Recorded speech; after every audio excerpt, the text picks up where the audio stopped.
Ruandaan. No tässä tuli nyt aika turvaa. monta jo mallia, mutta jos ottaisi esimerkiksi vaikka tämän, että turvapaikkaa Suomesta voisi hakea Suomen lähetystöstä jossakin muualla. Mitä ajattelet siitä?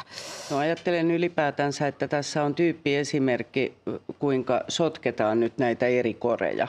Eli että vain saadaan mahdollisimman paljon tuotettua ihmisiä toisesta maanosasta Eurooppaan. Ja se on kyllä kestämätön tie. Sen lisäksi, että se on myöskin iso taloudellinen kysymys, niin sillä on peruuttamattomia vaikutuksia myöskin eurooppalaiseen kulttuuriin, elämäntapaan, turvallisuuteen ja niin edelleen. Ja siinä mielessä niin uskoisin, että nyt Euroopassa tuulet ovat muuttumassa ja nyt haetaan muunlaisia keinoja kuin pelkästään keinoja, millä voidaan mahdollisimman paljon tuottaa kolmansien maiden ihmisiä Eurooppaan. Näinkö se on? No tässähän se oikeastaan nyt paljastui, että ministeri itse on puhunut muun muassa tällaisesta väestönvaihtoteoriasta ja perussuomalaiset uskoo tällaiseen äärioikeistolaiseen salaliittoteoriaan, jossa aidosti puhutaan siitä, että eurooppalainen väestö tulee korvautumaan kenties eri värisillä, eri kulttuuritaustoista tulevilla ihmisillä. Ja tämä on mun mielestä aika hurjaa, että ministeri sanoo sen ihan suoraan näin. Pidän kyllä hyvin erikoisena,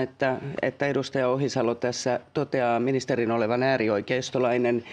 Tämä on äärioikeistolainen, Supon mukaan tämä on äärioikeistolainen salaliittoteoria. Kannattaa katsoa nyt, että mistä Supokin puhuu ja teidän, jos kenen luulisi sen tietävän varsin hyvin. Mutta siis kyllä, aivan kuten sanoin, niin emme me sillä tavoin voi maailmaa pelastaa, että me sössimme Euroopan tämän tyyppisellä muuttoliikkeellä. Mutta tähän loppuun haluan vielä kysyä tästä rahasta, kun sanoin, että sitä aion kysyä. Niin kuinka paljon tämä tämmöinen Ruandan mallin kaltainen ihmisten lähettäminen Euroopan unionin ulkopuolelle maksaisi?